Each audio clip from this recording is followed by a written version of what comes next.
Otso ito ang Pinoy Big Brother Action Goal! Alam nyo, kahapon nakita na nga natin kung gaano kakulay ang samahan ng ating second batch of Teen Star Dreamers sa loob ng Kamstarhan.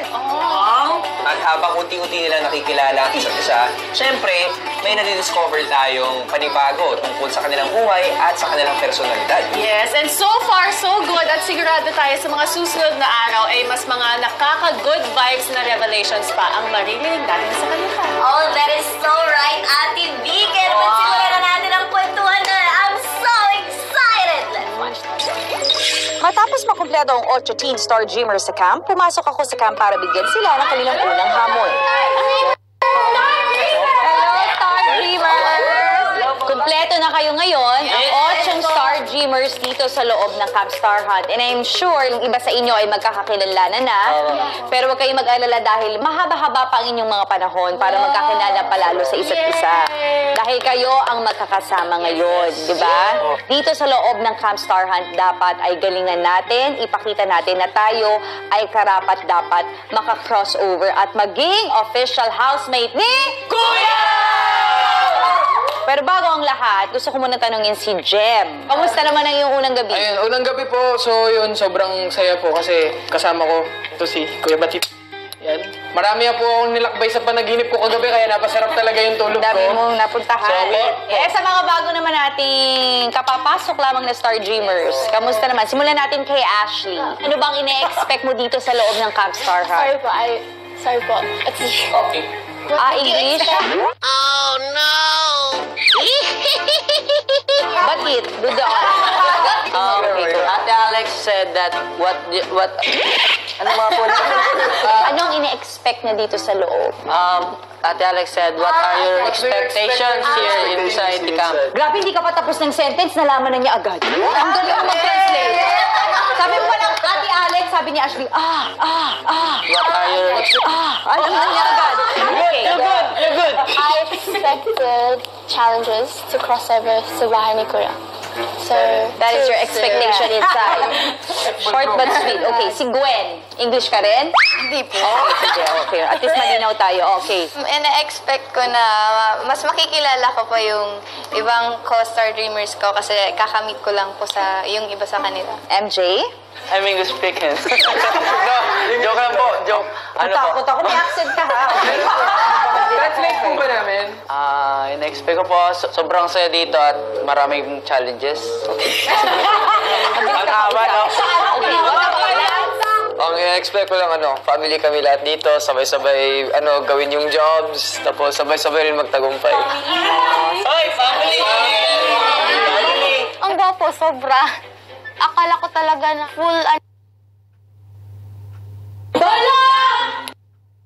Ang challenge ko sa inyo ay tatawagin nating Balance 8. Kailangan yung mailagay ang lahat ng blocks na ito sa balance scale na ito. Dapat ay balanse ang scale. Manatili dapat balanse ang inyong scale for 88 seconds.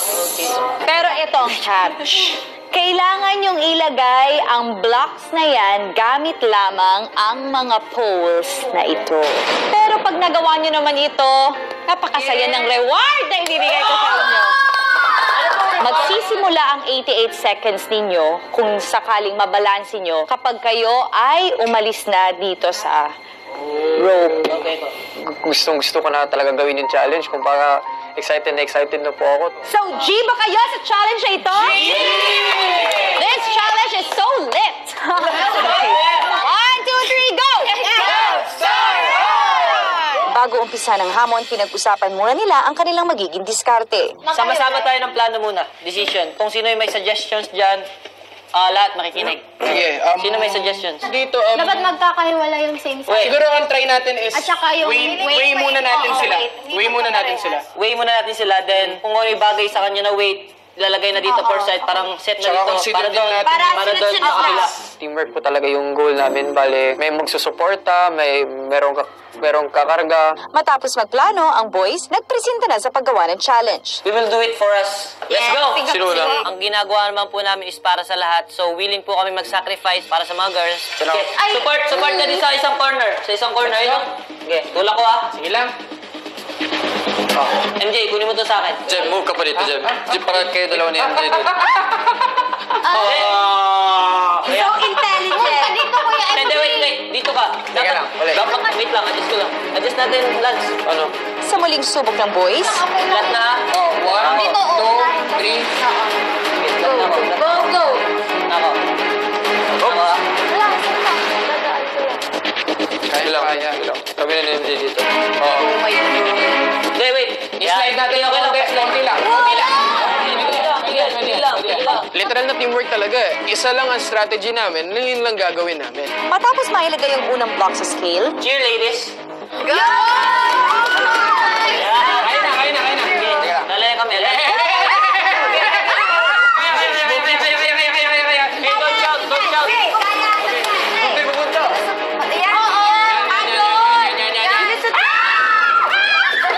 kahit mahirap, hindi tumigil ang boys sa paghaharap ng tamang diskarte para mabuhat ang blocks papunta sa scale. Mas maganda guys. Pasok yun, sir. Wait. Parang nagpapala lang. Yan. O, di ba? Mas madali. Teka lang. Baka na mabahay. Medyo parang nahirapan po kami kasi po inatansya po namin muna po yung mabigat sa hindi. Sa muling subok, naisipan nilang mag-assign ng 2 tagabuhat at 2 taga-alalay sa block. Itulak lang ninyo dalawa pero dapat, pantay kayo ng lakas. Pantay Kahit lang. pagtulak, kahit alalay lang. Okay, alalay na lang. Yan. Take time ha. Huwag mo nang ilagay sa... Taas tayo dyan. Pero pantay pa rin yung pole. Okay lang. Oh, bababa ko muna to. Okay lang, para bumaba ng konti. Ako to. Hindi, okay lang. Ganito, bro. Babagsak na niya. Oo, gaganin mo. Sige. Kayang-kaya. Gamit ang parehas na diskarte, mailagay na kaya nila ang mabigat na block sa scale. Alright, let's go. Tanda. Jen, pantay mo yung pole mo. Tanda. Yan. Tamang-tama Angat mo na. Bababa ko. Wait lang, i-center muna natin. Baba ko konti ha. Sige, yan, alalay. Nakaalalay si Lance. Nakaalalay si Baba ko. Lance. Wait lang. Sige, alis niyo yung pole niyo. Ay, ang Wait lang, Nice. paano mo malaman din? Nice one. All of the blocks. Sige lang. Jem and Lance, parang pinagsama naman yung magkamukha.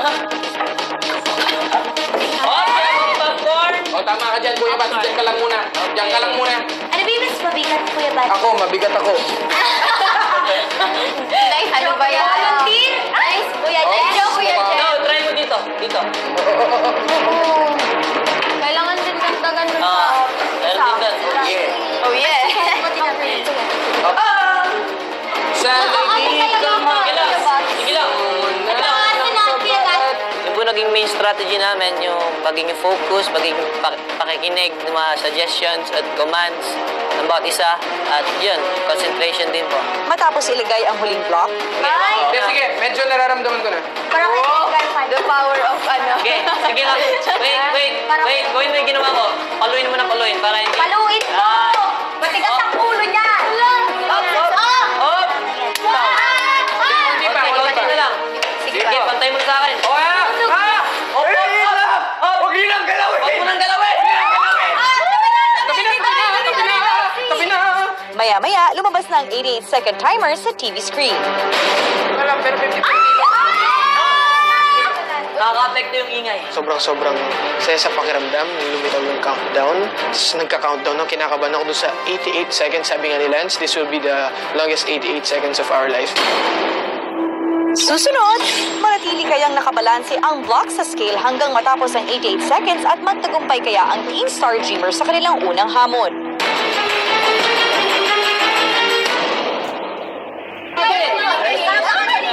Yun, sobrang saya. Hanggang ngayon po. First challenge po na sumalubong po sa amin dito nung bagong dating po kami, natapos po agad namin. Na-appreciate namin yung paghihirap nyo. Matapos magtagumpay sa kanilang challenge as a team, isang reward ang binigay ko sa Star Dreamers. Hello, Star Dreamers! Dahil kumpleto na kayo at matagumpay niyong natapos ang Balance 8 Challenge, meron kayong espesyal na premyo to officially welcome you sa loob ng Camp Star Hunt. Mga masasabi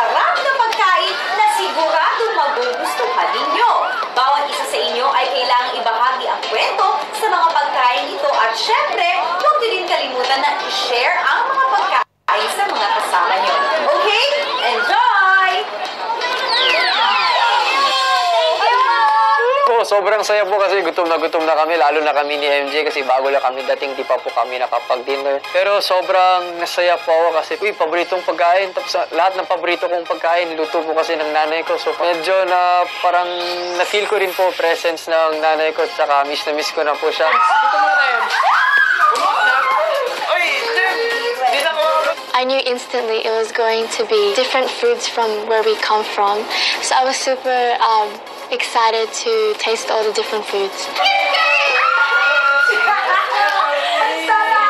Sobrang saya lang na matapos kaming mag-isip ng mga strategies at magawa yung challenge. May reward sa Ate Alex. Matapos kunin ang kanilang food reward from their loved ones, isa-isang nag-share ang Star Dreamers tungkol sa kanilang nakuha. Chicken barbecue. Chicken.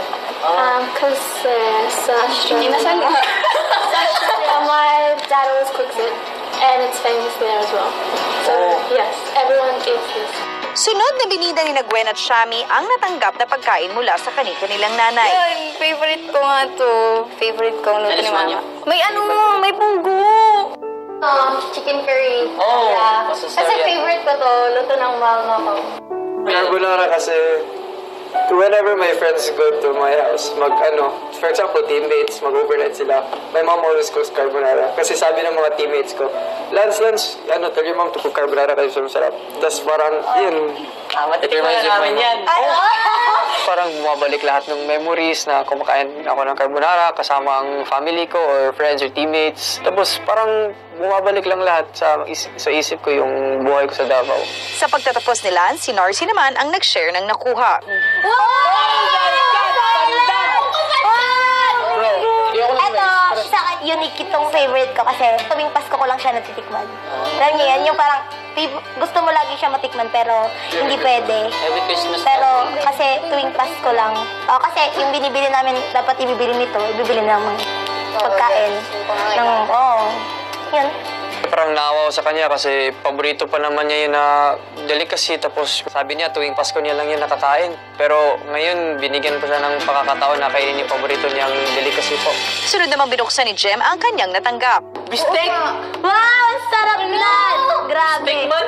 So, eto guys, hindi naman ako madalas kumakain sa bahay. Madalas kasi sa work or sa outside, diba? Ito, pag re-request ko kay mama, parang super special ng dinner or lunch.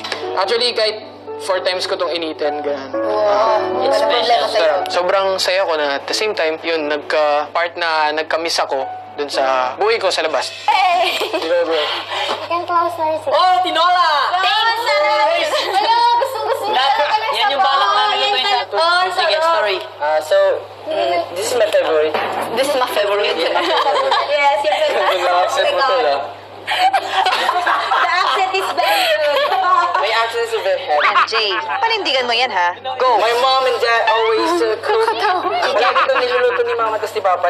Summer man o malamig. Yan po, naalala ko po si Papa tas si Mama. Tas yun po, namiss ko lang po sila. Sige bro. It's your turn bro. You have a tip. Caldereta. Caldereta. Alam, may ilaw. Caldereta. Yes, caldereta with cheese, man. Oh, yeah. Yeah, favorite ko to because, lalo na, especially pag yung mama magluto siya, di ba? Lahat naman. Sa lahat, para sa akin, sa lahat ng mga tikman kong mga potahe, even sa mga Luto. handaan, mama ko pa rin talaga tirada. Yes! Nami-miss ko yung mama ko. Yun. So, tara siguro, kain na tayo. Ang Star Dreamers nag-enjoy na sa kanilang first dinner together. Sarap ng bistek, Jem. Dumagdag yung saya. Kasi masaya na yung kagabi, pero lalong sumayo ngayon kasi kumpleto na kami at the same time. May pagkain, yung part na dinner talaga, yung nagiging highlight actually kasi doon kami nakakapagkwentuhan habang kumakain. Habang kumakain, si MJ hindi pa rin matapos-tapos ang kulit. Doon tayo kumain sa bahay.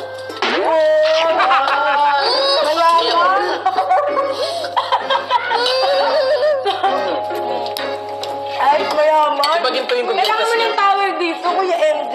Yung tawal nilalagay ko, tuwalya. Buong katawa.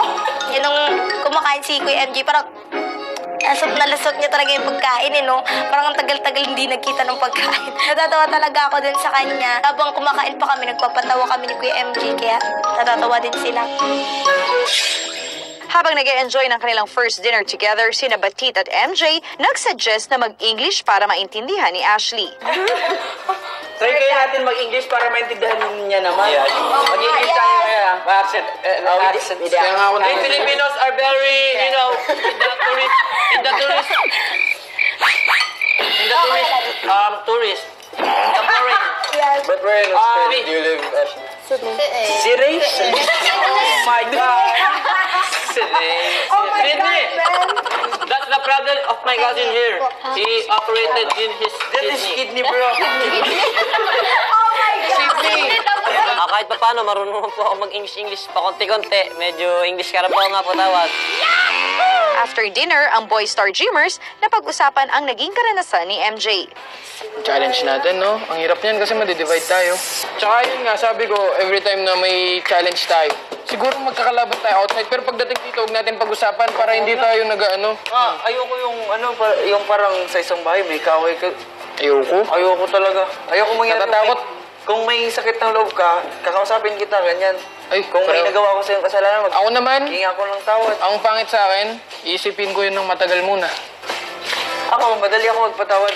Pareho tayo. Oo, madali Pero ako. mahirap akong parang isipin ko muna ng matagal bago. Pero sa amin, Ako nahihiya ako pag ko-confront. ako nga, pumapasok ako sa school. Oo, lasing, tapos nakatalikod si sir, magsisindi ako ng ano sa loob. Catholic school ka pa kayo, di ba? Catholic school pa yan. Sabi niya, kinakabahan siya kung gagraduate siya kasi dahil nga galit sila sister. Sobrang pasaway ko, tapos pag pinagalitan ako, galit pa rin ako sa teacher ko. Tapos po, kinakalaban ko po palagi yung mga teachers tapos sister sa school po namin. Unti-unti, papatawag ako. Pag pinagalitan ako, magdadabog po ako niyan. Susuntukin ko po yung pintuan kahit po may teacher sa harap. Parang boss-boss po ako dun sa campus po namin. Parang hindi ko po iniisip na may rules po na ganyan. Parang hindi ko na po sinusunod. Personally po talaga bilib na bilib ako kay MJ. Doon pa lang sa isla nung kinuwento niya yung story niya. Actually, hindi pa man niya kinakwento yung story niya. Nakita ko na yung mga scars na sabi ko, parang alam ko na yung kwento ng buhay ni MJ. Nung nagkwento nga siya na yung mga bisyo niya, ganyan. Lalong dumagdag yung pagkabilib ko sa kanya kasi nga, tinatry niyang magbago. Sobrang hirap kasi para sa mga tao na matagal nalulong sa mga ganyang bisyong. Kasi kumbaga yun yung naging ano nila di ba? Naging sandalan nila. Si Ashley sumali na rin sa usapan. Oh, that's why he joined. Oh, that's why I'm here because I want to have a new life, new like that. Mas mabuti nga pong natigil ko po yung bisyo ko ngayon kasi po, isa po to sa mga kahadlang sa mga challenges na darating po ngayon sa amin. Abangan bukas. Sasabak naman sa isang matamis at makulay na job ang Star Dreamers at isang dalagang Filipina ang bibisita sa camp. I am half Filipino and 1/4 Bicolano. Thank you! Fun summer bonding tayo bukas dito sa PBB 8 Gold. Samantala, heto naman ang dapat yung abangan mamayang gabi sa PBB 8. Isang task ang gagawin ng mga housemates para mas makilala ang isa't isa. Nais kong ikwento ninyo ang inyong pinakamasaya o pinakamalungkot na karanasan ng inyong buhay sa pamamagitan ng sayaw.